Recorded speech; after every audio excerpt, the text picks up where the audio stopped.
মা পৃথিবীতে সবথেকে বড় মধুর শব্দ।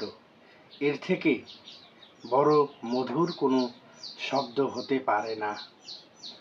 ম্যাক্সিমাম আমরা যখন বাহিরে চাকরি জীবনে থাকি বা ইউনিভার্সিটিতে থাকি বা লেখাপড়া করছি, এমন তো অবস্থায় আমরা যখন বাসায় আসি তখন খেয়াল করে দেখবেন মারা ম্যাক্সিমাম একটু অঙ্কতে ভুল করে থাকে।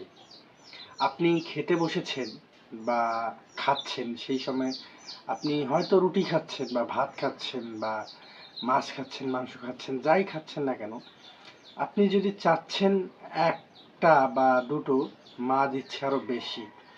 বা আপনি রুটি খাচ্ছেন, ধরেন একটা রুটি খাচ্ছেন, আপনি বললেন যে মা আমার একটা রুটি লাগবে, সো সেই জায়গায় মা আপনাকে কিন্তু আরো দুইটা রুটি নিজে না খেয়ে বেশি করে দিয়ে দিল, যাতে আপনি